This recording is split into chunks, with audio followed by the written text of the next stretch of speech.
नमस्कार दोस्तों, मैं अर्जुन परिहार आप सभी का स्वागत करता हूं परिहार पाठशाला की इस नई क्लास में। जैसा कि आप जानते हैं कि कोडिंग डिकोडिंग की सीरीज चल रही है और कोडिंग डिकोडिंग की आज दूसरी क्लास है। बच्चों, मैं आपको ये बताना चाहता हूं कि मैं एक बार क्लास रिकॉर्ड कर चुका था, लेकिन उसमें क्या इशू है कि 5-10 मिनट के बाद जो है वो ऑडियो चलेगी। 1 घंटे की क्लास थी, दोबारा से रिकॉर्ड करने की जरूरत पड़ रही है यहाँ पे। तो अगर मैं इतनी मेहनत कर रहा हूं तो मैं आपसे उम्मीद कर रहा हूं कि आप मेरे चैनल को सब्सक्राइब, लाइक और शेयर कीजिए। अगर इनकेस आप मेरे साथ कनेक्ट करना चाहते हैं तो सोशल मीडिया पे तो ये मेरी इंस्टाग्राम हैंडल है, आप मेरे से कनेक्ट कर सकते हैं। वर्कबुक के लिए आप मेरे टेलीग्राम चैनल को फॉलो कीजिए, नीचे टेलीग्राम चैनल का लिंक मिलेगा आपको नीचे। तो स्पीड थोड़ी सी मैं बढ़ाने वाला हूँ अब, क्योंकि ये दोबारा से वीडियो जो है वो चला रहा हूँ मैं। इन केस अगर आपको लगेगा कि मेरी स्पीड ज़्यादा है तो आप यूट्यूब पे जाके 0.75x पे जाके चलाना, ठीक है? अदरवाइज नॉर्मली रहेगी। तो आज हम सीखेंगे कि भाई आज वाली क्लास में आपको मैं बता दूं कि आज जो नॉर्मल कल क्लास थी वो तो नॉर्मल क्लास थी, ठीक है, सारे पढ़ाते हो। लेकिन आज की क्लास में आप ऐसे ऐसे पैटर्न देखेंगे जो आपने पहले कहीं नहीं देखे होंगे। एग्जाम ओरिएंटेड पैटर्न्स मैं आपको बताऊंगा कि जिनके आने के चांसेस मैक्सिमम हैं, ठीक है? तो देख लीजिए यहाँ पे कॉमन कोडिंग। आज ये कुछ डिफरेंट सा क्वेश्चन है, इजी क्वेश्चन है, उतना कोई डिफिकल्ट नहीं है, इजी क्वेश्चन है। देख लेते हैं यहाँ पे कि किस तरीके से कोडिंग की गई है। यहाँ पे आपको कोडिंग जो है वो किसकी कोडिंग दी गई है यहाँ पे ऑरेंज के लिए कोड आपको गिवन है, ऑरेंज के लिए कोड गिवन है आपको यहाँ पे। जैसे मैं आपको बता दूं कि ऑरेंज के लिए कोड गिवन है ZYX UTV, और उसी तरीके से आपको ग्रेप्स के लिए कोड दिया गया है।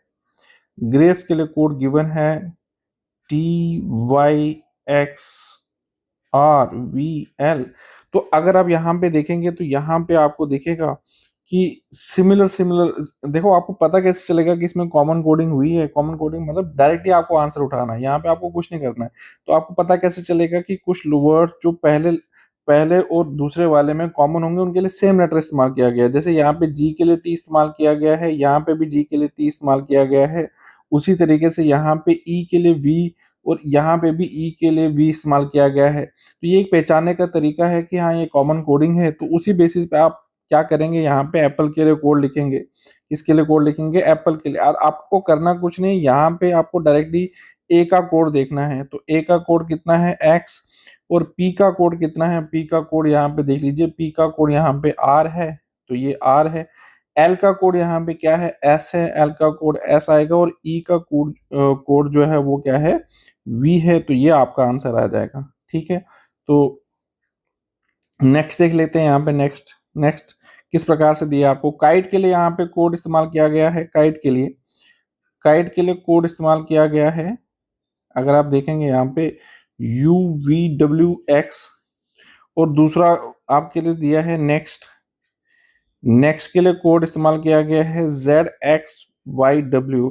तो अगर आप दोनों में देखेंगे यहाँ पे, तो दोनों में अगर आप देखोगे कि कॉमन क्या है, कॉमन, तो यहाँ पे मुझे टी के लिए डब्ल्यू कोड दिखाई दे रहा है, यहाँ पे भी टी के लिए डब्ल्यू कोड दिखाई दे रहा है।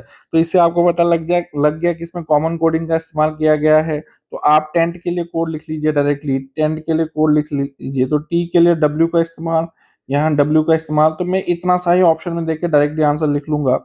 अदरवाइज ई के लिए यहाँ पे एक्स का इस्तेमाल किया गया है और एन के लिए यहाँ पे जेड का इस्तेमाल किया गया है। तो ये आपका पूरा आंसर है। इस तरीके से आप क्वेश्चन को कर सकते हो। नेक्स्ट, अब देखिए यहाँ पे ये कॉमन कोडिंग के कुछ क्वेश्चंस थे। ये बिल्कुल इजी है, आने के चांसेस ना के बराबर हैं, लेकिन आ सकते हैं इनकेस आगे। तो आपको, क्योंकि सबसे इजी क्वेश्चन इसमें कुछ करना ही नहीं है, सब कुछ कोड उन्होंने दिया, आपको बस फिलअप करना है। बस आपको पता होना चाहिए कि हाँ, इस तरीके की भी क्वेश्चंस आ सकते हैं।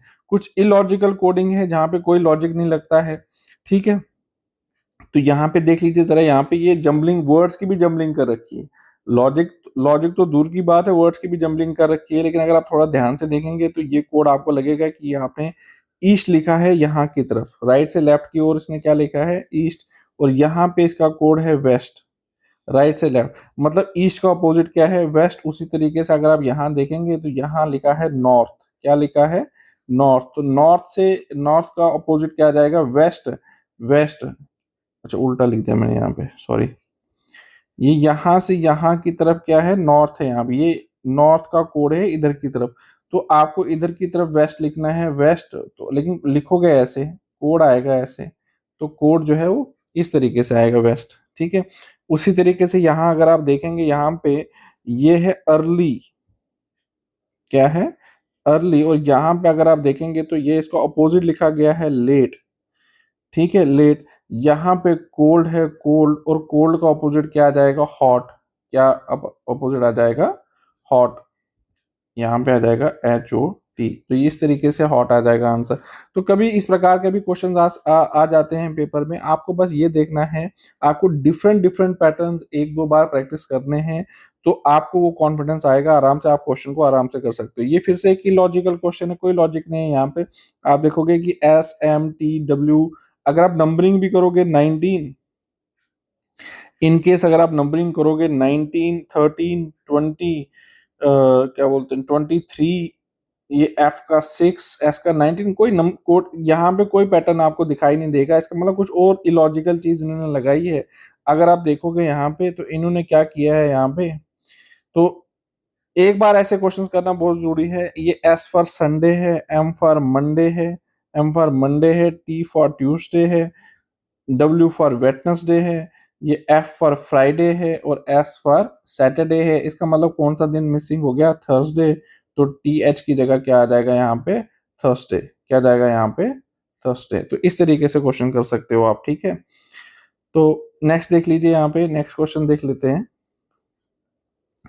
यहाँ पे देख लीजिए, रोमन कोडिंग का इस्तेमाल किया गया है। रोमन, ये सीखने वाली चीज है, क्योंकि ये पेपर में आ सकती है, अभी तक कम आई है, JKSSB में अभी नहीं आई है, लेकिन बाहर CGL CSAT वगैरह में क्वेश्चन आ रखे हैं, कंसेप्ट ऑफ रोमन न्यूमरल्स, ठीक है। This is first, this is fifth, this is 10th, यहाँ पे this is 100, this is 500, this is 1000, ये सिंबल्स हैं। तो यहाँ पे कोड इस्तेमाल होगा L, ठीक है, कोड का इस्तेमाल होगा L। रोमन न्यूमरल्स का अगर आप कोड देखोगे, ये फर्स्ट है, फर्स्ट के लिए मतलब 1 के लिए इसका कोड है, फिफ्थ के लिए ये कोड इस्तेमाल होता है, 10 के लिए ये सिंबल इस्तेमाल होता है, 50 के लिए L का सिंबल इस्तेमाल होता है, 100 के लिए C का सिंबल इस्तेमाल होता है, 500 के लिए D का सिंबल इस्तेमाल होता है, और 1000 के लिए M का सिंबल इस्तेमाल होता है, ठीक है। तो ये सिंबल्स आपको पता होने चाहिए, ये सीरीज भी आपको पता होनी चाहिए, ठीक है।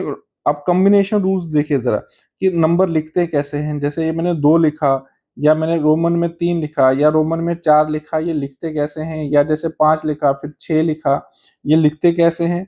कॉम्बिनेशन रूल्स क्या है, smaller number before a larger number, अगर कोई छोटा नंबर लार्जर नंबर से पहले लिखूं तो सब्ट्रैक्ट होगा। जैसे मैंने लिखा 1 और 5, ठीक है, 1 और 5, तो 1 स्मॉलर नंबर है, ठीक है, इसकी वैल्यू 1 है, इसकी वैल्यू 5 है, 5 में से एक निकाल दोगे तो आंसर क्या आ जाएगा, 4। What will be the answer, 4 will be the answer, ठीक है।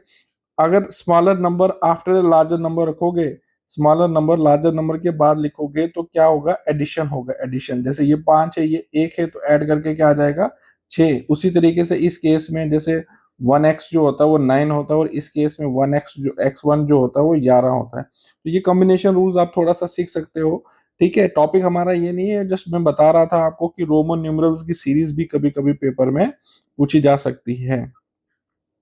तो ये कुछ, जैसे आपने देखा कि 2 किस प्रकार से लिखते हैं, 9 किस प्रकार से लिखते हैं, ठीक है। जैसे x और l है, l की वैल्यू 50 है, x की वैल्यू 40 है, यहाँ पे छोटा नंबर पहले लिखा गया तो सब्ट्रैक्ट होगा, सॉरी ये 10 है, 10, तो सब्ट्रैक्ट होगा, तो आंसर क्या होगा, xl के लिए क्या होगा, 40। तो आइए आपको चीजें आनी चाहिए। जैसे xc के लिए कितना है, 90, क्योंकि यहाँ पे 100 है, यहाँ पे 10 है, स्मॉलर नंबर माइनस होगा, अगर तो cx होगा तो 110 होगा। तो ये कोडिंग आपको थोड़ी बहुत आनी चाहिए, आपको सीखने की जरूरत है, ठीक है। अब नंबर कोडिंग देख लेते हैं। कभी इस प्रकार के भी क्वेश्चंस आते हैं आजकल, और ज्यादा ट्रेंड आजकल इन्हीं इन्हीं इन्हीं क्वेश्चंस का है। तो यहाँ पे अगर आप देखेंगे कि किस प्रकार से क्वेश्चंस आ रखे हैं, और वीडियो शुरू की है मैंने, हाँ की। कैट के लिए कोड है 24, अगर आप देखोगे कैट, तो कैट के लिए आपको क्या करना है, 24। नंबरिंग जरा कीजिए जरा कैट का, तो ये है 3, ये है 1, ये है 20, इसका कोड दिया है 24। अगर आप सम करोगे तो ये 24 है। उसी तरीके से सैड के लिए अगर आप लिखोगे, सैड के लिए, तो सैड के लिए 19, 1 और 4 है, तो ये भी 24 कोड आता है। अभी आपसे शी का कोड पूछा है, इसका मतलब एडिशन ऑफ डिजिट्स हो रही है, यहाँ पे क्या हो रही है, एडिशन ऑफ डिजिट्स हो रही है। तो शी के लिए कोड पूछा है, शी के लिए तो शी के लिए क्या कोड बनेगा 19 और 1 और 5, S19A1 और 5, तो 19 20 और कोड क्या बन गया 25, 25 विल बी द आंसर। तो ये बिल्कुल इजी है, आराम से कर सकते हो आप, कोई इशू नहीं है इसमें। ठीक है। अब मुझे बार बार डर लग रहा है कि कहीं ऑडियो का चक्कर ना बन जाए फिर से, 1 घंटे पहले भी वेस्ट हो चुका है। ठीक है। तो देखिए, आपके लिए बार बार वीडियोस को क्या बनाना पड़ता है, तो प्लीज थोड़ा सा चैनल को लाइक सब्सक्राइब और शेयर कीजिए, और नीचे कमेंट में बताइए भी कीजिए कि भाई आपको कैसा लग रहा है, कि आपको समझ भी आ रहा है कुछ या नहीं आ रहा है यहाँ पे। तो देख लीजिए, यहाँ पे दूसरा दूसरा क्वेश्चन है यहाँ पे, जैसे दूसरा क्वेश्चन है यहाँ पे, डीप के लिए वो डीप के लिए कोड लिखा गया है 60। डीप के लिए क्या कोड लिखा गया है 60। यहाँ पे देखिए जरा, 4 5 5 और ये आ गया P16। ठीक है। अगर आप नंबर्स को ऐड करोगे तो कितना आ गया, 5 5 10, 10 4 14, 30 आ गया ये। इसका ऐड करके कितना आ गया 30। उसी तरीके से अगर आप रैबिट का देखोगे, रैबिट का नंबर कीजिए जरा ऐड, R18 1 19 2 9 और T आ गया 20। ठीक है। तो 18 2 20, 20 10 30, 30 2 50, इसका ऐड करके कितना आ गया 20, लेकिन इसका कोड दिया था 100। इसका मतलब आपको नहीं लग रहा है इसको मल्टीप्लाई किया है 2 से इसने, जो भी सम आया उसको मल्टीप्लाई किया है 2 से, जो भी सम आया यहाँ पे सम को मल्टीप्लाई कर रहा है ये 2 से। तो हेयर के लिए क्या कोड होगा, उसी तरीके से अगर मैं देखूं यहाँ पे, तो एच के लिए 8 आएगा, ए के लिए 1 आएगा, आई के लिए 9 आएगा, और आर के लिए 18 आएगा। जो भी सम आएगा यहाँ पे सम, उस सम को क्या करेंगे आप मल्टीप्लाई करेंगे 2 से। तो कितना आ गया, 8 1 19 19, 8 1 9, 9 प्लस 9 18, 18 18 36। तो यहाँ पे आंसर आ जाएगा 72। 72 विल बी द आंसर। ठीक है। नेक्स्ट क्वेश्चन देख लेते हैं। यहाँ पे ई के लिए 5 है। ई का अगर मैं नंबर देखूं, ई का मैं अगर नंबर देखूं तो क्या है यहाँ पे, क्या हो रहा है, 1 मिनट, क्या गड़बड़ हो रही है आज, कभी वीडियो इस तरफ आ रही, कोई गड़बड़ तो नहीं है फिर से। देखिए यहाँ पे कि स्क्रीन रिकॉर्डिंग में दिक्कत है, 16:4 में रिकॉर्डिंग हो रही है, ये देख लीजिए यहाँ पे, कोई बात नहीं। अब e इज इक्वल टू 5 दिया है यहाँ पे, तो e इज इक्वल टू 5, ई का नंबर 5 ही होता है ये, लेकिन होटल के लिए 12 कोड है, लैम के लिए आपसे पूछा गया है। जरा मैं होटल के लिए देख लेता हूँ कि क्या 12 किस प्रकार से इन्होंने लिखा है। तो नंबरिंग कीजिए जरा, ये 8 आ गया, ये 15 आ गया, ये 20 आ गया, ये 5 आ गया, ये 12 आ गया। ठीक है।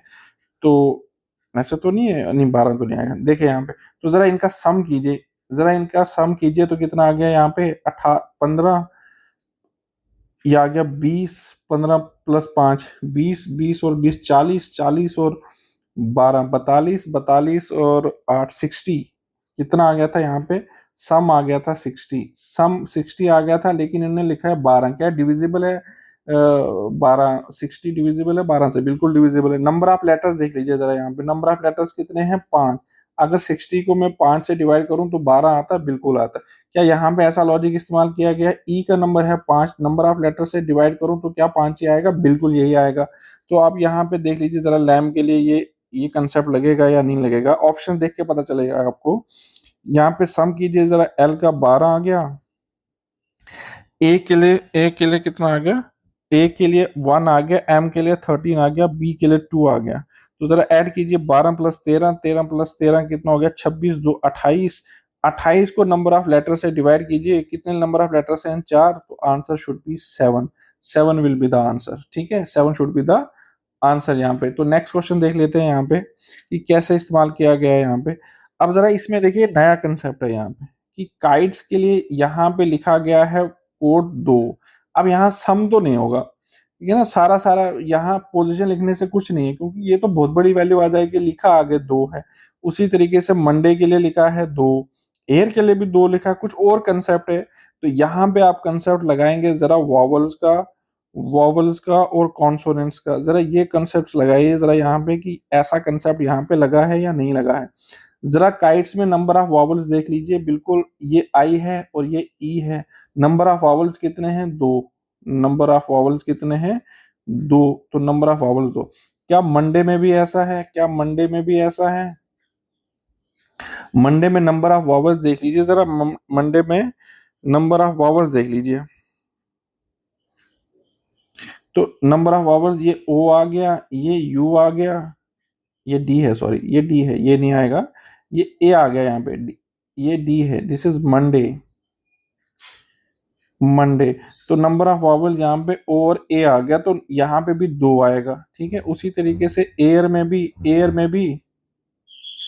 एयर में देख लीजिए जरा नंबर ऑफ वॉवल्स कितने हैं, तो इसमें भी नंबर ऑफ वॉवल्स दो है, ठीक है। इसका मतलब इस पूरे क्वेश्चन में कंसेप्ट लगाया है नंबर ऑफ वॉवल्स के लिए। जरा संडे में देख लीजिए कितने आएंगे नंबर ऑफ वॉवल्स, वॉवल्स है ना, ए ई आई ओ यू, पता चला, ये भी नहीं पता आपको। तो संडे के लिए आपको नंबर ऑफ वॉवल्स देख लीजिए जरा कितने आएंगे। तो संडे में नंबर ऑफ वॉवल जो है वो ये यू और ये ए, ठीक है। इसमें भी दो आएगा आंसर। देखिए क्या खतरनाक क्वेश्चन है, अगर आपने तुक्का भी लगाया होता तो भी ठीक हो जाता ये क्वेश्चन, ठीक है। तो इसमें कंसेप्ट सीखा आपने नंबर ऑफ वॉवल्स का, ऐसे भी क्वेश्चन में आ जाते हैं कभी कभी। तो आप जरा देखें यहाँ पे टू, टू के लिए कोड इसने लिखा है, टू के लिए कोड लिखा है इसने 19। अगर मैं टू में देखूं तो टी टू का नंबर होता है 20 और ओ का नंबर होता है 15, ठीक है। तो ऐसा तो नहीं आएगा ये 19 की किस प्रकार से 19 आएगा। उसी तरीके से यहाँ पे माई का कोड लिखूं मैं, अगर माई का कोड 16 है, एम का अगर मैं 13 लिखूं, वाई का कितना लिखूं 25, तो भी कहानी नहीं बन रही है कि ये किस तरीके से आएगा। जरा इनका अपोजिट देख के लिखो, अपोजिट कितना होता है, अपोजिट वही होता है ना जिसका सम 27 बनाते हैं, अपोजिट का सम 27 होता है ना, तो अपोजिट का सम यहाँ पे देखिए 20 में क्या ऐड करूं कि 27 बने 7, 15 में क्या ऐड करूं कि 27 बने 12, क्या 12 प्लस 7 का सम ये 19 है, बिल्कुल है। क्या यहाँ पे भी ऐसा कंसेप्ट है 13, 13 में क्या ऐड करूं कि 27 बने 14, 25 में क्या ऐड करूं कि 27 बने 12, ठीक है। सॉरी, दो, दो क्या हो गया आज, दो। तो 14 प्लस 2 का सम जो है यहाँ पर भी 16 आ रहा है। इसका मतलब यहाँ पे क्या लॉजिक है, यहाँ पे आपको अपोजिट नंबर का सम करना है, यहाँ पे अपोजिट नंबर का क्या करना है, सम। तो जैसे यहाँ पे ही पूछा आपसे ही, तो पहले तो आप नॉर्मल नंबर लिख लीजिए, एच का 8 होता है, ई का 5 होता है, लेकिन आपको इनका सम नहीं करना है, इनके अपोजिट नंबर का सम करना है। तो 8 का अपोजिट कितना आ जाएगा 19, और ई का अपोजिट कितना, सॉरी 5 का अपोजिट कितना आ जाएगा, 5 का अपोजिट आ जाएगा 22, ठीक है। ठीक है, तो इनका सम कर लीजिए जरा, इनका सम आ जाएगा 41, 41 विल बी द आंसर। तो देखिए क्या क्या पैटर्न्स आपने सीखे, यहाँ पे हो सकता है नॉर्मल ऐड करना हो, ठीक है, जैसे आपने पहले देखा। फिर हो सकता है ऐड करके मल्टीप्लाई करना हो एन से, जैसे अभी हमने सीखा एन की वैल्यू कुछ भी हो सकती है, 1 2 3 4, या जरूरी नहीं हो, या जरूरी हो कि उस लेटर में आप देखना कि उसमें कितने कॉन्सोनेंट्स हैं या कितने वॉवल्स हैं, हो सकता है एन की वैल्यू वैसे निकाल रहा हो। अभी देखेंगे आप, हो सकता है ऐड करके डिवाइड करें, जैसे अभी हमने क्वेश्चन देखा कि डिवाइड भी कर रहा है, नंबर ऑफ लेटर्स है तो एन, या हो सकता है कि भाई एन की वैल्यू नंबर ऑफ कॉन्सोनेंट और नंबर ऑफ वॉवल्स पे डिपेंड कर रही हो। उसी तरीके से अभी हमने देखा यहाँ पे कि अपोजिट को भी ऐड करते हैं, तो उसी तरीके से अपोजिट ऐड इनटू एन भी कर सकता है, opposite add divided by N भी कर सकता है।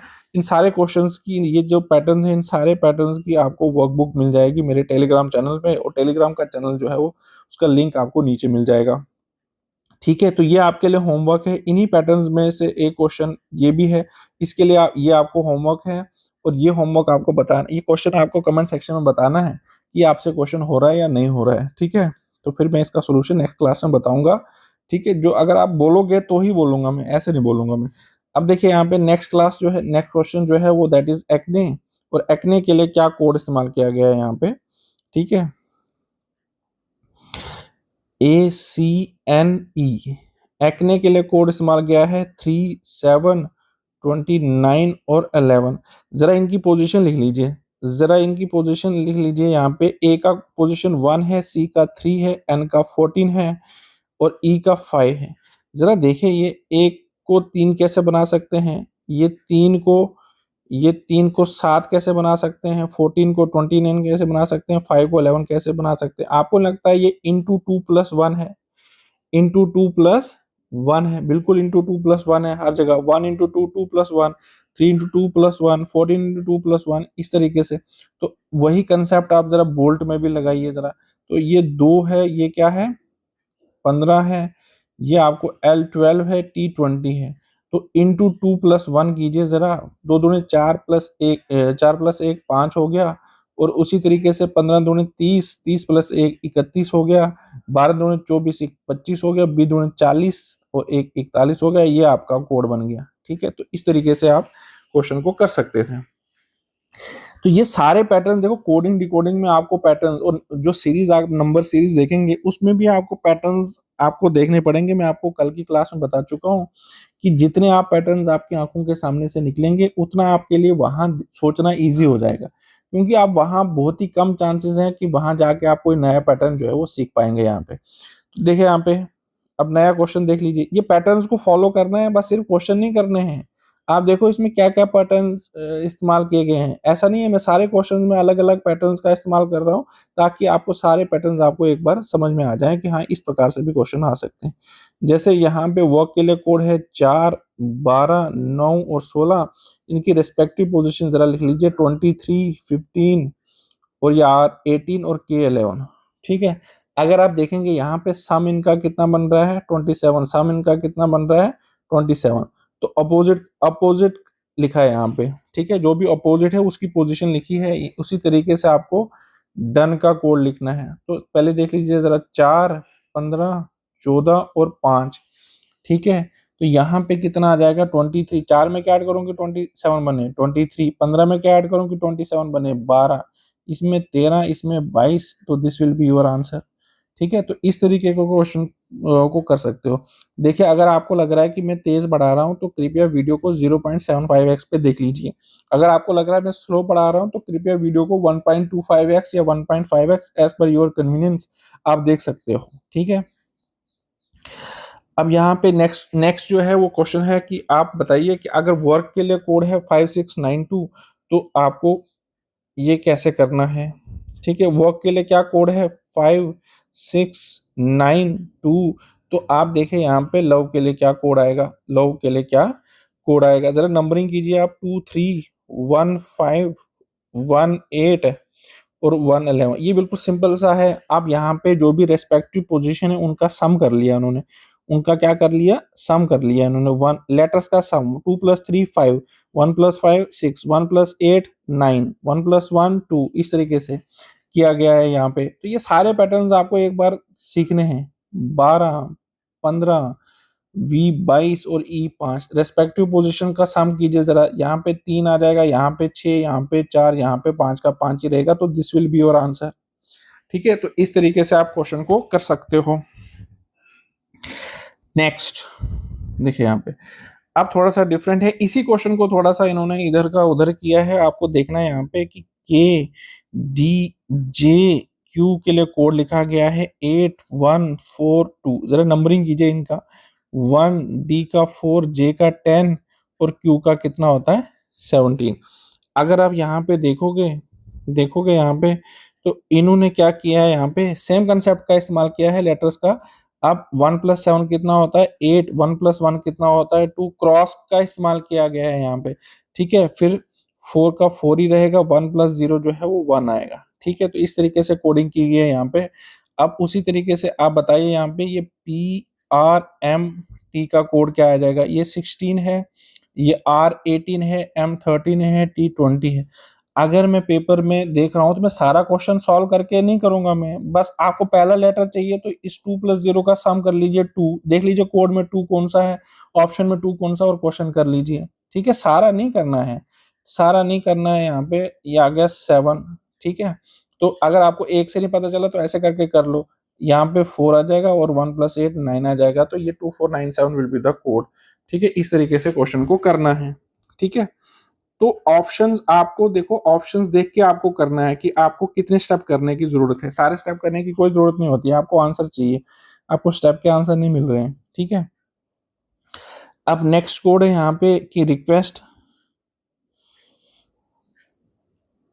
रिक्वेस्ट के लिए कोड है S2R52TU। ये थोड़ा डिफरेंट क्वेश्चन है यहाँ पे, तो आपको यहाँ पे सीखने पड़ेंगे ये पैटर्न्स। तो देखिए यहाँ पे आर का एस लिख लिया, ठीक है, आर का एस लिख लिया। ई के लिए 2 कोड इस्तेमाल किया गया, क्यू के बाद आर का इस्तेमाल किया गया है, यू के लिए 5, ई के लिए 2, एस के बाद नेक्स्ट और टी के बाद नेक्स्ट। जो भी यहाँ पे देखिए ये क्वेश्चन अगर आपने नहीं किया तो आपको नहीं समझ आएगा। यहाँ पे क्या कर रहा है, यहाँ पे जरा कॉन्सोनेंट्स और वॉवल्स पे ध्यान दो, कॉन्सोनेंट्स और वॉवल्स पे ध्यान दीजिए जरा। जो कॉन्सोनेंट्स है, कॉन्सोनेंट्स उसमें ये सीधा +1 कर रहा है, जो भी कॉन्सोनेंट है उसका नेक्स्ट लिख रहा है +1, और वॉवल्स की ये पोजीशन लिख रहा है। वॉवल्स की क्या कर रहा है, ये पोजीशन लिख रहा है। जैसे वॉवल्स है, अगर मैं वॉवल्स लिखूं A E I O U, ठीक है, तो देख लीजिए यहाँ पे अगर मैं इनकी नंबरिंग करूँ, नंबरिंग तो नंबरिंग किस प्रकार से करोगे आप, ए का 1 2 3 4 5 इस प्रकार की नंबरिंग अगर मैं करूँ तो देख लीजिए जरा, ई के लिए यहाँ पे 2 का इस्तेमाल किया गया है, यू के लिए यहाँ पे 5, मतलब नॉर्मल वैल्यू नंबरिंग की है मैंने, सीरियल नंबर में लगाया है इनको, ठीक है। तो और जो भी कॉन्सोनेंट्स है उसमें कॉन्सोनेंट्स में क्या किया है, +1 किया है, +1 किया है, कॉन्सोनेंट्स में +1 किया है, यहाँ पे भी प्लस किया है, और जो बाकी है उनके लिए वॉवेल्स के लिए प्लेस वैल्यू।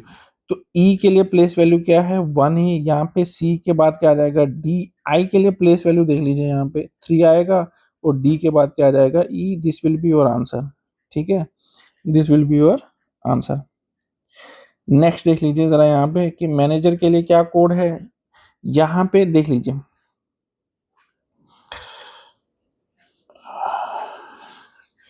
मैनेजर मैनेजर के लिए लिखा गया है 34, ठीक है। आप यहाँ पे जरा ध्यान देंगे कि अगर मैं इनकी पोजीशन वैल्यू लिखूंगा ना तो बहुत बड़ी नंबर आ जाएगा, 34 तो किसी भी वे में नहीं आएगा, यहाँ पे तो कुछ और लॉजिक लगाया गया है यहाँ पे। तो सिंस हम वॉवल्स और कॉन्सोनेंट्स की बात करें तो 2-3 पैटर्न मैंने आपको बता दिया वॉवल्स और कॉन्सोनेंट पे। इस पे जरा वॉवल गिन लीजिए, 1 2 और 3। नंबर ऑफ वॉवल्स कितने आ गए यहाँ पे, तो यहाँ पे नंबर ऑफ वॉवल्स आ गए 3, तो पहले प्लेस पे नंबर ऑफ वॉवल्स लिखे हैं 3, और कॉन्सोनेंट कितने रह गए, 1 2 3 और 4। तो ये क्या है, ये है number of consonants, number of consonants. आपको पता होना चाहिए कि इस टाइप का भी पैटर्न क्वेश्चन में बन सकता है। ये इजी पैटर्न्स हैं, बस आपको एक बार पता हो आप आराम से करोगे। क्या इसमें भी ऐसे ही किया गया है, बिल्कुल इसमें भी ऐसे किया गया है। यहाँ पे चेक कर लीजिए जरा एक बार आप कि नंबर ऑफ वॉवल्स ये आ गया 1, ये आ गया 2 और ये आ गया 3, बिल्कुल 3 है, बाकी कॉन्सोनेंट्स है। क्या इसमें भी ऐसा किया गया है, बिल्कुल 1 2 और 3, इसमें भी ऐसे ही। तो स्टाफ के लिए आपको लिखना है, तो स्टाफ में नंबर ऑफ वॉवल्स कितने हैं, 1। आप ऑप्शन में जाके देख लीजिए कि कहाँ 1 है, मतलब पहला डिजिट कौन सा 1 है वही आंसर लिख लीजिए। बाकी कितने रह गए, 1 2 3 4 14, तो 14 विल बी द आंसर, ठीक है। तो आपने देखा यहाँ प्लेस पोजीशन पे ध्यान दिया है इन्होंने। पहला जो लेटर है that is number of vowel, second जो है नंबर ऑफ कॉन्सोनेंट्स। ये मैं आपको डरा नहीं रहा हूँ, ये पैटर्न्स आपको सीखने हैं, इन्हीं पैटर्न्स के ऊपर क्वेश्चन बनते हैं और इन्हीं पैटर्न्स के ऊपर क्वेश्चन आएंगे पेपर में, ठीक है। एज इट इज क्वेश्चन नहीं आएगा, इन्हीं पैटर्न्स के ऊपर क्वेश्चन आएंगे, ठीक है। तो नेक्स्ट टाइप की कोडिंग देख लेते हैं थोड़ा सा। ये बहुत इजी कोडिंग मानी जाती है, इसमें कोई उतना चक्कर वाली बात नहीं है। तो आपको बस लेकिन पता होना चाहिए कि हाँ इस प्रकार से भी क्वेश्चन किए जा सकते हैं। तो इसका मतलब यहाँ पे नहीं होता कि हाउ का कोड नहीं है, बिल्कुल ऐसा नहीं है, या आर का कोड 10 है या यू का कोड FU है, बिल्कुल नहीं है। ये जम्बल्ड है, इधर उधर लिखे होते हैं, आपको वही फाइंड आउट करना है कि किसका कोड क्या है। तो इसमें सबसे इजी तरीका होता है कि आप देखो पहली लाइन और दूसरी लाइन में क्या कॉमन है। अगर आप पहली और दूसरी लाइन में देखोगे यहाँ पे आर और यू है, यहाँ पर भी आर और यू है, तो यहाँ पे देख लीजिए जरा, ये नी है, ठीक है, और ये टिन है, ये भी कॉमन है, और यहाँ पे नी और टी कॉमन है। इसका मतलब उसका उसके बाद क्या बच गया, हाउ। तो हाउ के लिए क्या कोड का इस्तेमाल किया गया है, FU का इस्तेमाल किया गया है। और यहाँ पे देयर के लिए क्या कोड इसका इस्तेमाल किया गया है, SC का इस्तेमाल किया गया है। क्या आपको यहाँ पे पता चलेगा आर के लिए क्या कोड है, क्योंकि नी और टिन में से कुछ भी आ सकता है, तो आप लिखोगे नी या टिन, इसमें से कोई भी आ सकता है। उसी तरीके से यू के लिए भी आपको एग्जैक्टली नहीं पता, तो नी और टिन में से कुछ भी आ सकता है। तो ये बहुत इजी है, आपको बस देखना है कि कौन सी रो। पहले अगर आप 2 रोज हैं तो फर्स्ट रो को 2 रो के साथ कॉमन कर लो, अगर 3 रो हैं तो पहली रो को दूसरी के साथ, फिर पहली रो को तीसरी के साथ, फिर दूसरी रो को तीसरी के साथ कॉमन करके आपको पता लग जाएगा। जैसे यहाँ पे क्वेश्चन दिया है 3 रो का, तो आप देखें यहाँ पे फर्स्ट रो और सेकंड रो को जरा कंपेयर कीजिए। अगर आपको यहाँ नहीं पता लग रहा तो यहाँ देख लो, फर्स्ट रो और सेकंड रो में क्या कॉमन है, 5। क्या कॉमन है 5। इसका मतलब फर्स्ट रो और सेकंड रो में क्या कॉमन है, इस तरफ से इज, इसका मतलब इज के लिए 5 का कोड इस्तेमाल किया गया है। फर्स्ट और थर्ड रो में क्या कॉमन है, फर्स्ट और थर्ड रो में 2 कॉमन है, तो फर्स्ट और थर्ड रो में यहाँ क्या कॉमन है, गुड, इसका मतलब गुड के लिए क्या कोड है, 2 का इस्तेमाल किया गया है। जरा फर्स्ट रो में बच कौन सा गया, फिर 1 बच गया, ठीक है, इसका मतलब शी के लिए क्या कोड है 1, पता लग गया आपको। आप देखें यहाँ पे ही बैड और आर बी के लिए आपको नहीं पता चलेगा, अलग अलग है, और ही बैड के लिए कोड 7 भी आ सकता है, 9 भी आ सकता है, आर बी के लिए कोड 8 भी आ सकता है, 4 भी आ सकता है। तो इस तरीके से आपको क्वेश्चन करने हैं। मैंने कहा कि ऐसे क्वेश्चन बिल्कुल ईजी होते हैं, कुछ नहीं करना आपको, सिर्फ आपको कॉमन देखना है, फर्स्ट रो को सेकंड रो के साथ कंपेयर करो, फर्स्ट रो को सेकंड रो के साथ करो, फर्स्ट रो को थर्ड रो के साथ, जब ये कंपेयर हो जाएंगे तो फिर इन दो सेकंड रो को थर्ड रो के साथ कंपेयर करो, तो आपको आंसर मिल जाएंगे। यहाँ से इजी है, थोड़ा सा प्रैक्टिस करनी पड़ेगी, हो जाएगा। तो दिस इज योर होमवर्क, ठीक है। आप कमेंट सेक्शन में बताएंगे कि ये क्वेश्चन किस प्रकार किया जाता, इसके आंसर क्या है, ये आपका homework. Next coding is colour coding, ये भी बहुत इजी कोडिंग मानी जाती है, ठीक है, लेकिन ये क्वेश्चंस होते हैं बेस्ड ऑन जीके। पहले आपसे क्वेश्चन पूछेंगे, वो क्वेश्चन आपको वैसे ही आना चाहिए, फिर जाके आप कलर कोडिंग लगाएंगे। ऐसे क्वेश्चन बिल्कुल कम आते हैं, लेकिन हमको चांस नहीं लेना, हमको सब सारी चीजें पता होनी चाहिए। यहाँ लिखा है इफ रेड मीन्स, यहाँ पे वर्ड इस्तेमाल किया गया है yellow means, red means yellow, yellow means blue, blue means orange. इस तरीके से यहाँ पे इन कलर कोडिंग में सारा खेल जो है वर्डिंग का होता है, वर्डिंग का। तो यहाँ पे देखिए what is the colour of clear sky. Normally clear sky का जो कलर होता है that is blue, that is blue. लेकिन अब आपको पूछा है कि यहाँ पे आप देखोगे कि यहाँ पे देखो आंसर ब्लू मीन्स ऑरेंज आएगा या फिर येलो मीन्स ब्लू आएगा। तो ऐसे केस में आपको क्या करना है, जहां वर्ड हो मीन्स, तो वहां आपको एक स्टेप पीछे जाना है। एक स्टेप कहां जाना है, पीछे। तो ब्लू से पीछे जाओगे, तो ब्लू से पीछे जाओगे तो क्या आंसर आएगा, येलो। यहाँ पे आंसर, तो इसका मतलब ब्लू का मीनिंग क्या है, यहाँ पे येलो। मैंने क्या कहा कि अगर वर्ड इस्तेमाल किया गया हो मीन्स, तो एक स्टेप पीछे जाके आंसर लिख लीजिए। अगर वर्ड इस्तेमाल किया गया हो कॉल्ड, कॉल्ड, कॉल्ड, तो एक स्टेप आगे जाना है। एक स्टेप कहां जाना है, आगे। क्वेश्चन क्या, what is the colour of clear sky. Normally clear sky का कलर क्या होता है, ब्लू, ठीक है, ये नॉर्मल है। लेकिन ब्लू का मतलब क्या है यहाँ पे, तो ब्लू का मतलब है यहाँ पे ऑरेंज, तो आंसर क्या आ जाएगा इस केस में, ऑरेंज। तो इसमें एक स्टेप आप आगे गए। तो याद रखने वाली चीज क्या है, if word means is used, if word means is used, answer will be one step before, one step before. If word called is used or any other word is used except means, except means, then answer will be one step further. तो इस चीज का आपको ध्यान रखना है यहाँ पे। तो देखिए बच्चों, आज थोड़ी सी क्लास मैंने थोड़ी सी ज्यादा स्पीड पे पढ़ाई है, आई होप आप समझ सकते हैं, क्योंकि ये दूसरे दूसरे घंटे की वीडियो है, दूसरी बार मैंने वीडियो बनानी पड़ी। यहाँ पे टाइम भी थोड़ा सा लेट हो गया, मेरे ख्याल से 7 तो अभी बज गया, अभी अपलोड करने में टाइम लग जाएगा इसको। तो प्लीज आप बताइए कमेंट सेक्शन में। कोडिंग डिकोडिंग खत्म हो चुका है, कोडिंग डिकोडिंग के क्वेश्चन सारे मैं करा चुका हूँ। इसकी वर्कबुक आपको मेरे टेलीग्राम चैनल पे मिल जाएगी, ठीक है, की भी वहां पे अपलोड की जाती है वहां पे बाद में। तो आप कमेंट सेक्शन में बताइए कि इसके बाद मैं एक्चुअली क्या कर रहा हूँ कि 2 सब्जेक्ट्स एक साथ पिक करूंगा। एक तो ये रीजनिंग चलती रहेगी, आप बताइए कि रीजनिंग के साथ आपको कंप्यूटर पढ़ना है या जीके पढ़नी है, स्टैटिक जीके, ठीक है, या मैथ्स पढ़ना है इसके साथ। तो आप कमेंट सेक्शन में बताइए कि आपको कौन सा सब्जेक्ट इसके साथ पिक करना है, ठीक है। तो चैनल को सब्सक्राइब कीजिए, लाइक कीजिए वीडियो को, और अपने फ्रेंड्स के साथ शेयर कीजिए। Thank you so much, see you in the next video.